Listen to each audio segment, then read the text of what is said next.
안녕하십니까. 존종희 목사입니다. 3월 10일 화요일 매일 성경 묵상입니다.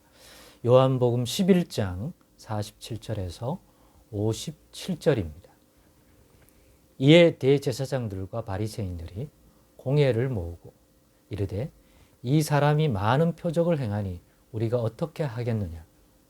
만일 그를 이대로 두면 모든 사람이 그를 믿을 것이요 그리고 로마인들이 와서 우리 땅과 민족을 빼앗아 가리라 하니 그 중에 한 사람 그의 대제사장인 가야바가 그들에게 말하되 너희가 아무것도 알지 못하는도다. 한 사람이 백성을 위하여 죽어서 온 민족이 망하지 않게 되는 것이 너희에게 유익한 줄을 생각하지 아니하는도다 하였으니 이 말은 스스로 함이 아니요 그의 대제사장이므로 예수께서 그 민족을 위하시고 또 그 민족만 위할 뿐 아니라 흩어진 하나님의 자녀를 모아 하나가 되게 하기 위하여 죽으실 것을 미리 말함이러라. 이날부터는 그들이 예수를 죽이려고 모의하니라. 그러므로 예수께서 다시 유대인 가운데 드러나게 다니지 아니하시고 거기를 떠나 빈들 가까운 곳인 에브라임이라는 동네에 가서 제자들과 함께 거기 머무르시니라. 유대인의 유월절이 가까움에 많은 사람이 자기를 성결하게 하기 위하여 유월절을 전에 시골에서 예루살렘으로 올라갔더니 그들이 예수를 찾으며 성전에 서서 서로 말하되 너희 생각에는 어떠하냐 그가 명절에 오지 아니하겠느냐 하니 이는 대제사장들과 바리새인들이 누구든지 예수 있는 곳을 알거든 신고하여 잡게 하라 명령하였음이로라. 아멘. 네, 오늘은 본문을 가지고 예수님을 죽이려는 이유라는 제목으로 묵상 나눔을 갖겠습니다. 죽은 나사로가 살아났다. 즉 예수가 죽은 나사로를 무덤에서 살려냈다는 소문들은 엄청나게 퍼져나갔고 그로 인한 영향력도 대단했고 이러한 소식을 들은 유대인 지도자들은 이 문제로 인하여 산헤드린 공회를 소집해서 그러니까 유대인 공동체의 중요한 긴급한 결정을 해야 될 때 소집하는 것이 이 산헤드린 공회였습니다. 그러니까 예수가 드디어 산헤드린 공회에 어떤 결정을 내려야 할 대상이 된 거예요. 그 정도로 더 이상 예수님을 이대로 두는 것은 문제가 많다.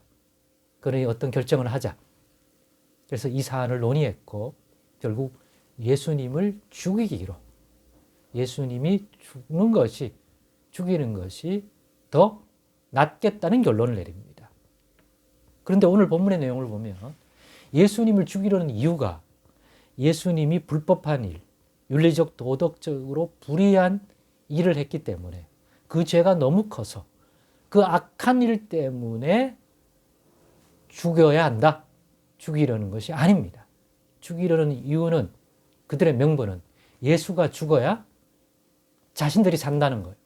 여기서 자신들이란 거창하게 말하면 자신들의 민족과 이 백성이 산다는 거예요. 왜? 이 백성을 죽이고 이 백성을 어렵게 만드는 게 뭔데요? 예수를 이대로 두면 사람들이 예수를 다 믿고 예수를 따라 예수를 추종하게 되면 이것들을 보면 로마 황제가 이 일이 좋게 보지 않을 것이다.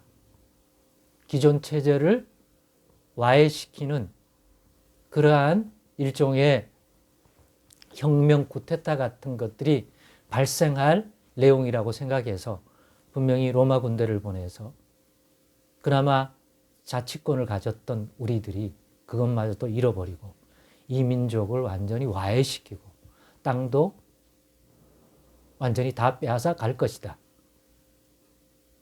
그러니 이 것들을 생각할 때 어떤 백성들에게는 예수가 한 일이 의롭고 선하고 하나님의 아니면 자기 백성에게 할 수 없는 의로운 일들이라는 사실도 알지만 그 가운데에서 예수님에게서 찾을 수 있는 책잡을 일들도 있기 때문에 그런 것들을 명분으로 삼더라도 억지로 삼더라도 이대로 두면 안 된다. 죽어야 된다. 더 방치하다가는 우리들이 죽는다. 특별히 이 체제 안에서 나름 권력을 누리고 또 경제적 혜택을 누리던 그런 유대인들로서는 그 모든 것들을 로마인들이 다 빼앗아갈 수 있다는 위협감을 느꼈기 때문에 이 모든 것들을 고려할 때 자신들의 인간적이고 육신적인 또 경제적인 자기들의 지극히 개인적인 이유만 아니라 또 그럴듯하게 민족적, 나라적 안정을 생각할 때도 예수는 죽어야 맞다. 예수의 죽음이 가져다 주는 유익이 훨씬 크다라는 주장을 하게 되고 그것을 명분으로 예수를 죽이로 결국 공회가 결의를 하게 됩니다. 이것을 보면서 느끼는 것이 뭡니까? 지극히 정치적이고 민족주의적인 사고 때문이었던 것입니다. 예수님 개인이 불법한 일을 하거나 악한 일을 하거나 불의함 때문이 아닙니다. 예수님이 주는 이 영향이 백성들로 하여금 예수님을 추종하게 만들고 그리스도로 믿든지 아니면 어떤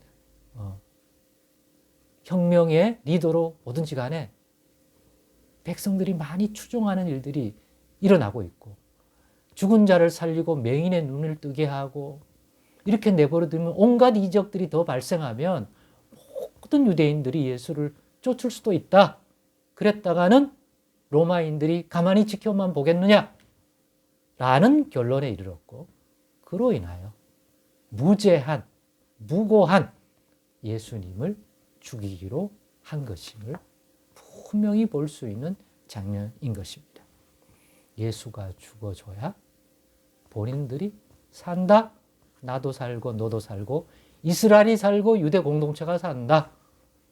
그러니 예수의 죽음이 불법한 죄로 인한 악인의 죽음이 아니라 예수의 죽음이 결국 우리를 살리는 죽음이 될 수 있다. 라는 의미이죠. 그래서 예수님을 그리스도 주로 믿고 그가 하신 말씀대로 그의 죽으심을 통하여 부활에 이르고 죄의 문제를 해결하고 이런 복음의 진리, 예수님을 통하여 이룰 하나님 나라의 진리를 모르는 또 예수님을 그리스도 주로 안 믿지만 또 부정적으로 생각하지만 그 사람들도 예수가 죽어야 할 이유가 죽여야 할 이유가 불의하거나 예수의 죄 때문이 아니라 그래야 자기들이 살고 자기들이 생각하는 유대 공동체가 산다는 거예요. 그러니까 제자들처럼 예수님의 말씀과 하나님 나라 진리를 따라서 보거나 아니면 반대편에 서 있는 자들이 보거나 예수님의 죽음은 또 예수님을 그래서 죽이려고 하는 이유는 어떤 면에 봐서도 예수님 자신의 죄악을 인하여 그 대가로 죽는 건 아니라는 것이 확실한 거죠. 예수를 믿는 자나 그렇지 않은 자에게나 예수의 죽음은 모두 자신들을 살리는 죽음이라고 하는 이 놀라운 사실을 보게 되는 것입니다. 그렇습니다. 예수님의 죽음은 믿는 자들에게나 안 믿는 유대인들에게나 모두 예수님의 죽음이 자신들을 살리는 죽음이라는 것들을 공통적으로 보여준다고 하는 이 기묘하단 말이 타당할지 모르겠습니다만 좌우지간 예수의 죽음이 예수님 자신의 죄 때문이 아니라 우리들을 이스라엘을 유대인들을 살리기 위해서 죽어줘야 된다는 죽음이라고 하는 측면에서는 놀랍게도 같다는 거죠. 물론 그 본질에 있어서 믿는 우리에게 예수의 죽음은 우리의 허물과 죄를 대신 감당하는 것이고 세상의 죄에서 우리를 건져내기 위한 대속의 죽음이지만 그와 같은 진리를 믿거나 알지 못하는 사람들에게도 예수의 죽음은 예수의 죄가 아니라 예수가 죽어야 세속적이고 또 인간적이고 육신적 차원에서의 관점에서도 자기들이 산다라고 하는, 예수 죽어야 자기가 산다, 예수 죽어야 예수 죽음이 우리를 살린다 라고 하는 것은 놀랍게도 공통된 것이라는 것들이 정말 기묘하다는 것입니다. 여러분, 예수님을 죽이려는 이유, 자신들이 그래야 산다는 것입니다. 그렇습니다. 복음의 진리 안에서 예수님의 죽음이나 이렇게 정치적이고 이러한 명분을 가지고 죽이려는 사람들에게나 예수의 죽음은 예수님 자신의 죄가 아니라 예수가 죽음으로 본인들이 산다고 하는 놀라운 사실, 다시 한번 묵상해 봅니다. 예수의 죽음은 모두를 살리는 죽음이다. 기도하겠습니다.